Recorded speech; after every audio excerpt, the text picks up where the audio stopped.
Assalamu alaikum, hi viewers, welcome to my channel, welcome to the world of communication skills, welcome to the world of Pressy writing. I'm Dimrana from Government Graduate College Tabatek Singh. I hope everything is good about you. अच्छा बेटे, आज का जो topic है वो नहायत अहम है, बड़ा इम्पॉर्टेंट है, क्योंकि whether you student of graduation fine, you are appearing in competitive exams, आप CSS कर रहे हों, कम्पैटिटिव एग्ज़ाम दे रहे हों और भी मुख्तलिफ एंट्रेंस एग्ज़ाम में फ़ाइन, ये जो क्वेश्चन है प्रेसी राइटिंग का वो पूछा जाता है। वैसे भी अगर आप अपनी अंग्रेज़ी को टेस्ट करना चाह रहे हैं कि whether you are good at English और not, right, if your English is good then you must go through this practice.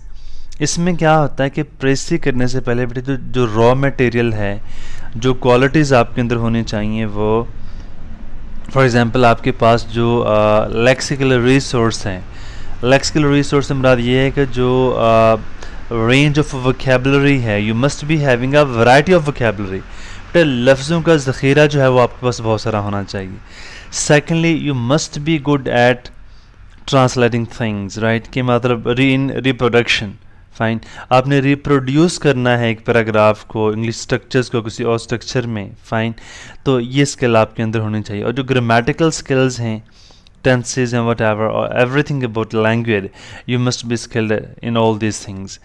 तो ये जो चीज़ें हैं ये रॉ मटेरियल है। जब आपने को प्रेसी करनी है, आपने पैराफ्रेजिंग करनी है, आपने को ट्रांसलेशन करनी है, चाहे आप मैट्रिक लेवल पे, इंटरमीडिएट लेवल पे या किसी भी लेवल पे, अगर आप चाहते हैं कि आपकी अंग्रेज़ी अच्छी हो फाइन, कि आप ट्रांसलेट कर पाएँ, आप प्रेसी कर पाएँ, आप पैराफ्रेज कर पाएँ, तो उसमें बेटे ये चीज़ें नहायत ज़रूरी हैं कि आप लिखने में अच्छे हों, आपके जो इंग्लिश एक्सप्रेशन है वो बहुत अच्छा हो।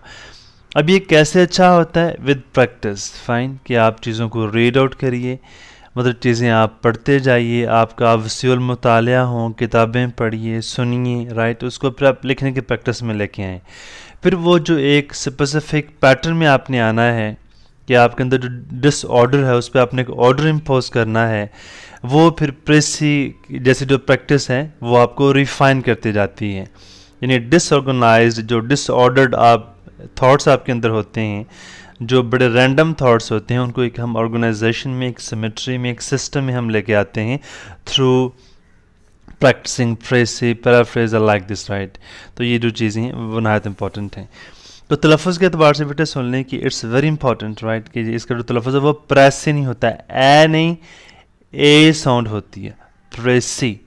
जैसे आप बेटे कहते हैं अप्रैल, गलत है, वर्ड होता है अप्रैल। हम कहते हैं capable, word is capable, like this. ये हम इंशाल्लाह किसी और वीडियो में मैं इस पर बात करूँगा, लेकिन थोड़ा सा मतलब आपको इस पर बताना चाह रहा था। ले बेटे हम स्टार्ट करते हैं अपना आज का टॉपिक, प्रेसी राइटिंग फाइन। ये आपका चैप्टर नंबर 8 है।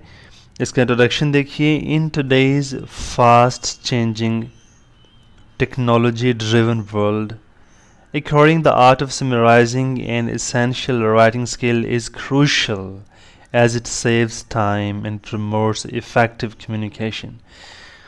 ये बेटे जैसे आपको पता है कि ज़िंदगी की जो बर्क रफ्तारी है, आप अपने गिरदोनवा में देखते हैं, ओफुल स्पीडीनेस, कट थ्रोट कॉम्पिटिशन, किसी के पास कोई मोहलत को वक्त नहीं है कि बंदा बैठ के कोई लंबी चौड़ी तफसील के साथ, बड़ी तफसीर के साथ को आप बात कर सकें।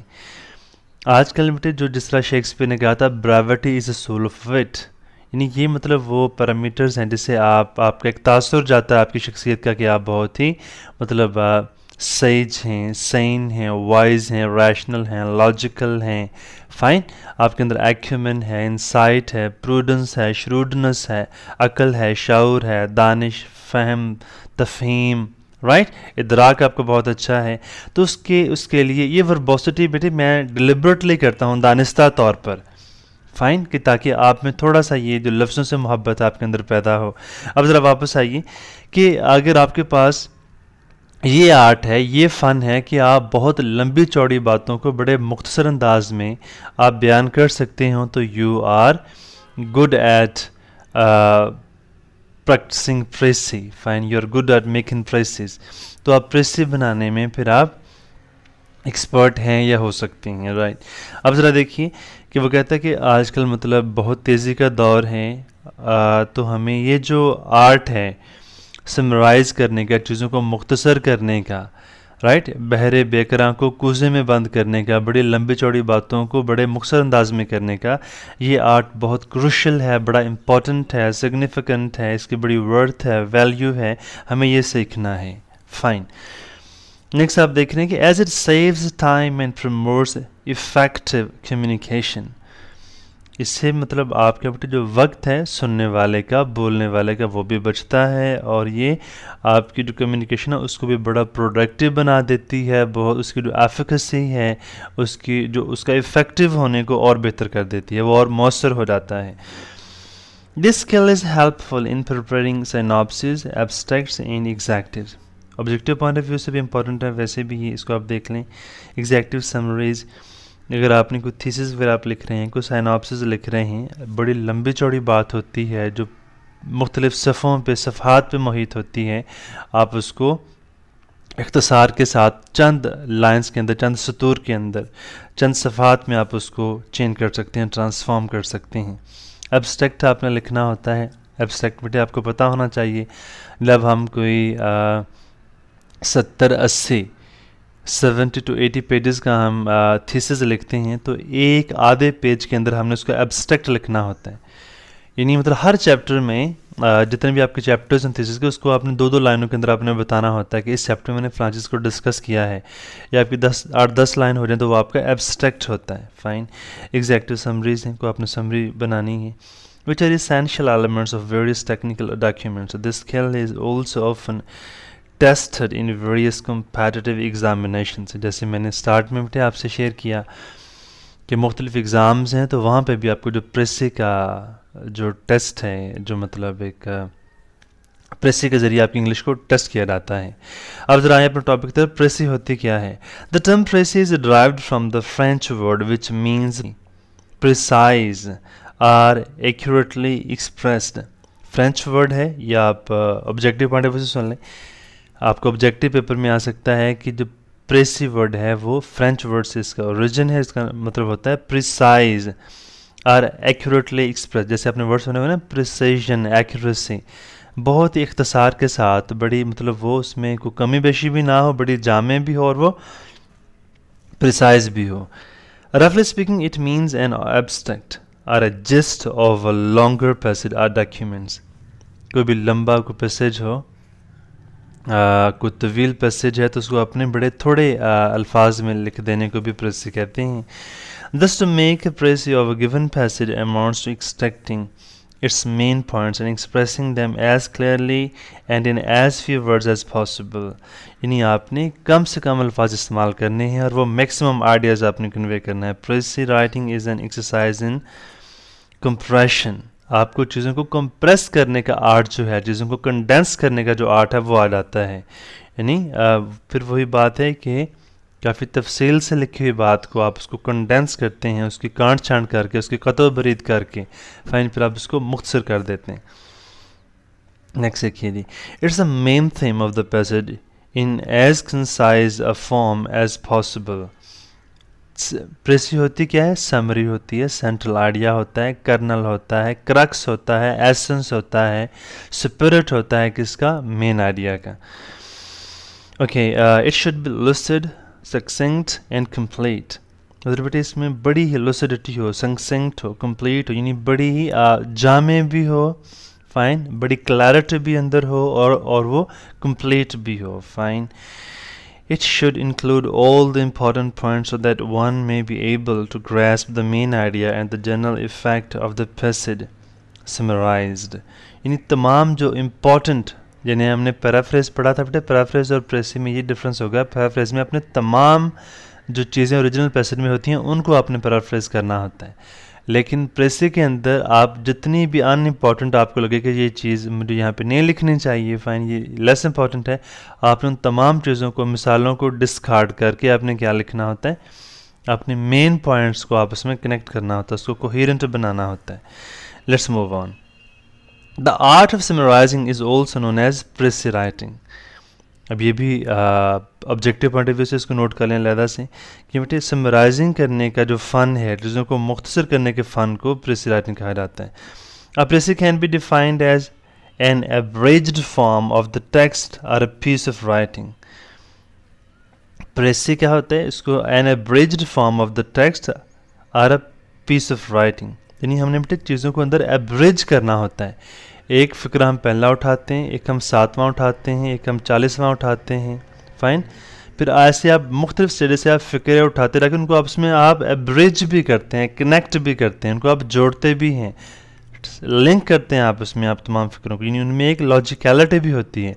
आपको यही लगता है कि इस फ़िक्रे के बाद यही फ़िक्रा आना चाहिए, फ़ाइन।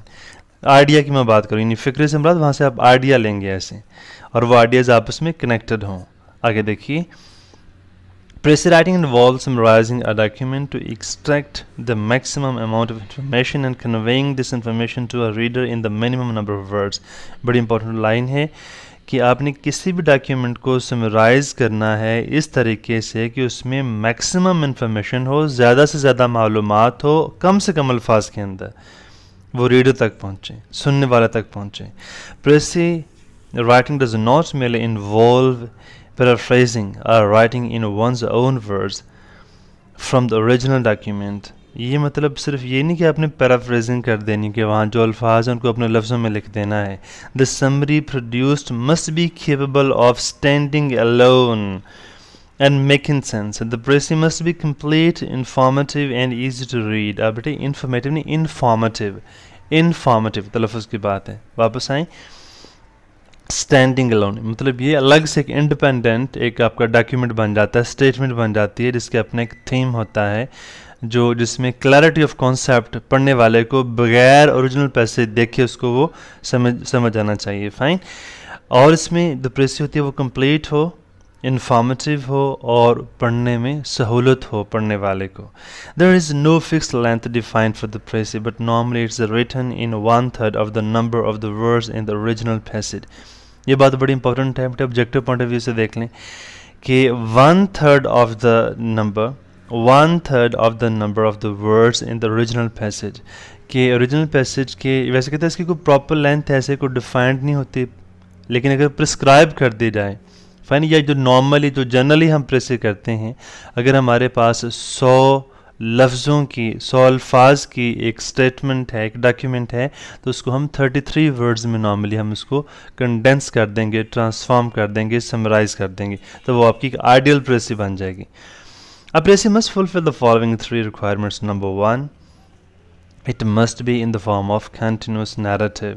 यानी बेटे ये लॉजिकल डेवलपमेंट, ऑर्डर ऑफ जो डेवलपमेंट ऑफ थॉट्स है वो बड़ा मतलब रिदमिक हो। That is it must not consist of disjointed sentences, ये ना कि एक आइडिया कहाँ पे है दूसरा आइडिया कहाँ पे है, फाइन। अच्छा, मैं मतलब कोई भी बात, जैसे पहले भी आपको मिसाल दी थी बेटे, फॉर एग्जांपल आप कहें कि मैं यहाँ से लाहौर जा रहा था, राइट, तो रास्ते में मुझे कुछ दोस्त मिल गए, उनसे गपशप मैंने लगाई, साथ ही बेटे आपको अपने गांव की बात शुरू कर दें, यह रात हमारे गांव में बहुत बारिश हुई, उसने बहुत तबाही मचा दी, तो ये डिसजॉइंटेड आइडिया से होते हैं, आपकी बातों में रिदम कोहेरेंस नहीं होता। तो ऐसा प्रेसी के अंदर ना हो, जिस बात को आप चला रहे हैं तो वो rhythmic logical development of thoughts हो, fine. I think you got it right.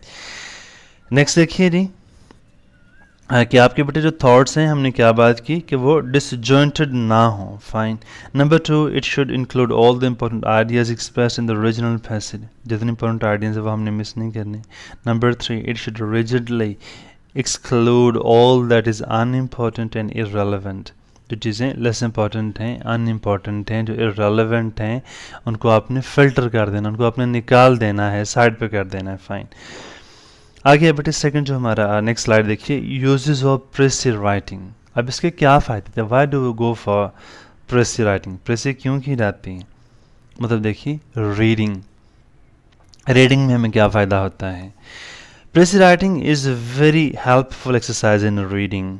जब तक आप बहुत अच्छी आपको रीडिंग नहीं आती है, आप अच्छे रीडर नहीं हैं, you are not an avid reader, AVID मतलब बड़ा ही बेटे जो पैशनेट रीडर होता है, जिसको पढ़ने का बड़ा शौकीन होता है, उसे हम एविड बोलते हैं, Avid reader, AVID, fine. Most people read carelessly and retain only a vague idea of what they have read. Nothing provides a stronger corrective to such a habit of cursory reading than the practice of putting down briefly the substance of what has been just read. बड़ी आसान बात है, ज़रा इसको तवज्जो से सुन लें। कि इसके अंदर बेटे यूँ होता है कि अगर आप फॉर एग्जांपल किसी चीज़ को पढ़ रहे होते हैं, कुछ लोगों की तब ऐसी मतलब एक हैबिट होती है कि वो कुछ पैराग्राफ पढ़ा, कोई डॉक्यूमेंट पढ़ा, तो उसके जहन में कोई भी आइडिया, कोई पता नहीं चलता कि उन्होंने क्या पढ़ा है, पूरा पेज पढ़ लिया होता है, यानी कोई भी कॉन्सेप्ट उनको जहन में नहीं आता है। कहता है ये एक बीमारी है, इसका इलाज पता क्या है? प्रेस से लिखना, प्रेस से बनाना। फाइन, तो कहता है इसका जो करेक्टिव, हमने strong corrective to such a habit of cursory reading, कि आप ऐसे लापरवाही से पढ़ते जा रहे हैं, कुछ भी पल्ला नहीं पढ़ा, तो आप क्या करें? आपने बेटे जो पढ़ा उसका सब्सटेंस यहाँ मुराद है, उसका सेंट्रल आइडिया, उसका थीम, जिस्ट, एसेंस, उसका मरकज़ी ख्याल आप पुट डाउन करें, उसको आप लिख लें। तो इससे आपको पढ़ने में मदद मिलेगी, आप अच्छे रीडर बनेंगे। आपकी पढ़ने के अंदर जो महवियत है, जो इस्तगराक है, जो उसके अंदर आपका इन्वॉल्व होना है, जो आपका तवज्जो से पढ़ना है, वो बेहतर हो जाएगा। ठीक है जी। Precis writing forces you to pay full attention to what you have read, for no one can write a summary of any passage unless he has read it attentively and grasped its meaning. कि जब तक आप अच्छे तरीके से इसको पढ़ नहीं पाएंगे, जब तक उसके मीनिंग को नहीं आप पढ़ पाएंगे, ये आपको अच्छा रीडर बनाती है, तब तक आप प्रेस नहीं लिख सकते। Thus summarizing is an excellent training in concentration. यानी अपनी चीज़ों को जो समराइज़ करना होता है, जो प्रेस से लिखना होता है, आपके अंदर अगर कंसंट्रेशन की कमी है तो आप ये प्रेस से बनाना शुरू कर दें, आपका ये एक साइकोलॉजिकल आपकी ट्रीटमेंट हो जाएगी, आपका इलाज हो जाएगा। ये ऑब्जेक्टिव पॉइंट ऑफ व्यू से भी और वैसे भी बड़ी अच्छी पीस ऑफ एडवाइस है, you must keep in mind. If it teaches one to read with the mind as well as with the eyes, यानी इसमें आपकी आँखें और आपका दिमाग, आपका brain, they are equally at work, दोनों ही एक ही वक्त में साइमल्टेनियसली वो काम कर रहे होते हैं। They work simultaneously when you go for press writing.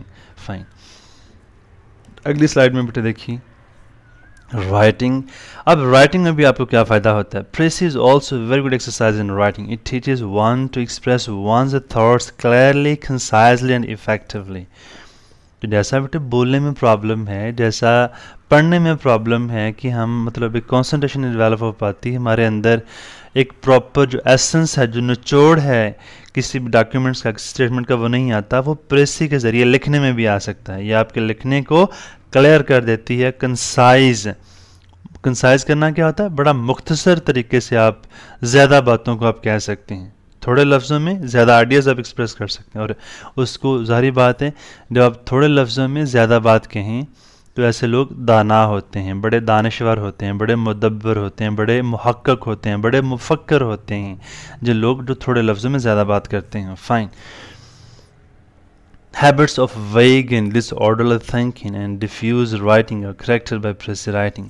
ये आपको इलाज मिल रहा है अपनी हैबिट्स का, जो मेरा ख्याल आजकल हम सब का प्रॉब्लम है, ये टिकटॉक की वजह से, ये सोशल मीडिया की वजह से, ये WhatsApp, social whatever we are doing, if we focus, if you want to develop our focus, अगर अपने फोकस को आप बेहतर करना चाह रहे हैं तो आपको प्रेस से लिखने की आदत डाल लेनी चाहिए, या प्रेस से लिखने की आदत से ये तमाम प्रॉब्लम जो हैं वो सॉल्व हो सकते हैं। In fact nothing can eradicate such habits better than practice of summarizing passages. By pressy writing, you learn to choose your words carefully, to construct your sentences completely and briefly, and to put your sentences completely and briefly, and put your matter in a strict logical order. बड़ी खूबसूरत line है बेटे, इसमें देखिए कितनी आपके अंदर खूबियाँ आती हैं कि आप ध्यान के साथ पढ़ते हैं। अपने जब आइडियाज़ को आपने, अपने सेंटेंसेस को जब आपने कंस्ट्रक्ट करना होता है, बड़ा आप केयरफुली उनको कंस्ट्रक्ट करते हैं, उनको अब वो कंप्लीट होते हैं, वो ब्रीफ होते हैं। फाइन, और क्या होता है? And briefly put your matter in a strictly logical order. फिर उसमें एक लॉजिकल सीक्वेंस भी होता है, एक ऑर्डर भी होता है, एक तरतीब भी होती है।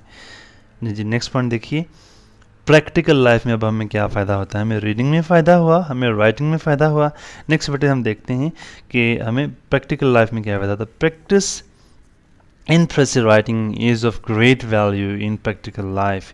It teaches us to express our thoughts in as few words as possible and to express them clearly and effectively।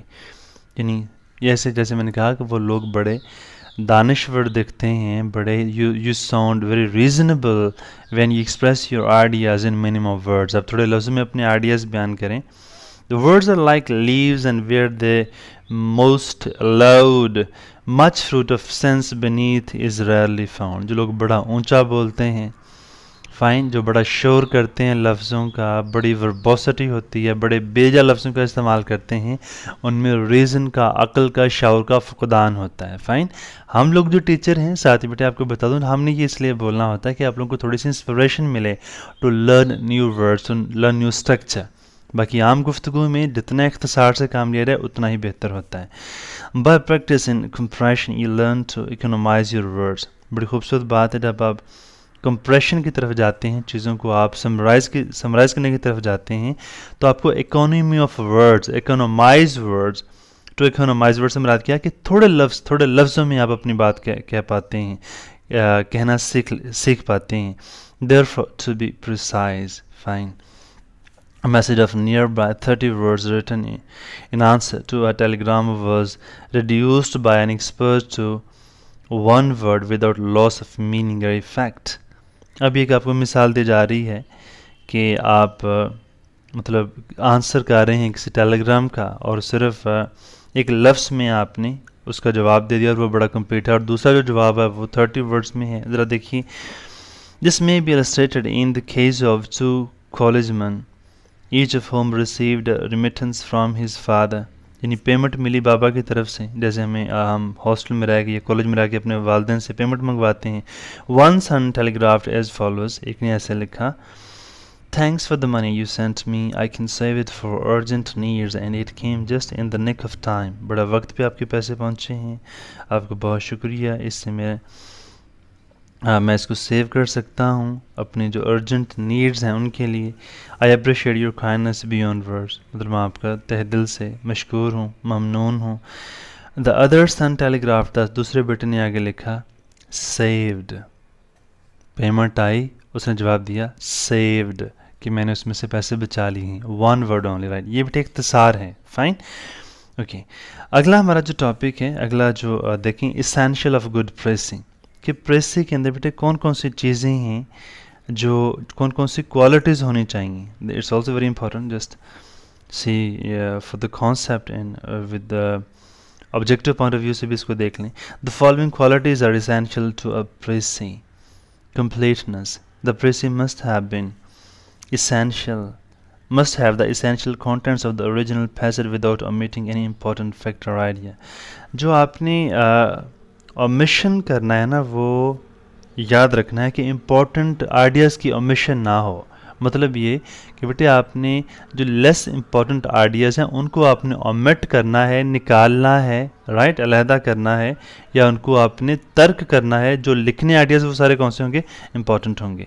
यानी इसमें इंक्लूजन ऑफ इंपॉर्टेंट आइडियाज़, आप कंप्लीटनेस की आप वैसे क्या कह सकते हैं, इंक्लूजन ऑफ इंपॉर्टेंट आइडियाज़. आप कॉम्पैक्टनेस क्या है, ये बेटे all the ideas reproduced from the original document should form a compact whole. The words and sentences should convey a sense of unity with each other. अब जितने भी मतलब sentences हैं उनके अंदर एक यूनिटी हो, कोहेरेंस हो, वो वेल कनेक्टेड हों, वेल नेट हों, आपस में बुने हुए हों. जैसे देखना डिफरेंट वो आप कपड़ा होता है, स्वेटर होता है, कोई जर्सी होती है, कैसे वो ताना बाना उनका आपस में कैसे जुड़ा होता है. तो यही आपकी प्रेसी है. अब इसे कॉम्पैक्टनेस बोलेंगे हम, ठीक है, यूनिटी हो अंदर आइडियाज़ में. कंसाइजनेस क्या है, कंप्लीटनेस का देखें. जैसे कंप्लीटनेस में बेटे आपने इंक्लूजन ऑफ इम्पॉर्टेंट आइडियाज़ हैं, और कंसाइजनेस में आपने इसकी सिफ्टिंग करनी है, फिल्टरिंग करनी है, ग्रेडिंग करनी है. आपने जो लेस इंपॉर्टेंट आइडियाज़ हैं उनको आपने साइड पे कर देना होता है. फाइन. यानी आपने बताना होता है कि डिफ्रेंशिएट करना होता है कि ये इंपॉर्टेंट आइडियाज़ हैं, ये लेस इंपॉर्टेंट आइडियाज़ हैं. देखिए ज़रा, conciseness is the essence of good pricing. It is achieved by the process of sifting essential from unessential information, by avoiding repetition and by omitting ornamental phrases. जो चीज़ें भी मतलब ऐसे फजूल में वहाँ पे हैं या आपको लग रहे हैं कि सुपरफ्लस है, उनको आपने अलहदा करते जाना है, उनको अपने शेक ऑफ करते जाना. However, conciseness should not be achieved at the cost of clarity. ये बड़ी ज़रा देख लें ऑब्जेक्टिव पॉइंट ऑफ व्यू से, कि आप ये ना हो कि आप चीज़ों को मुख्तसर करते करते कॉन्सेप्ट के बढ़ाकर कर दें.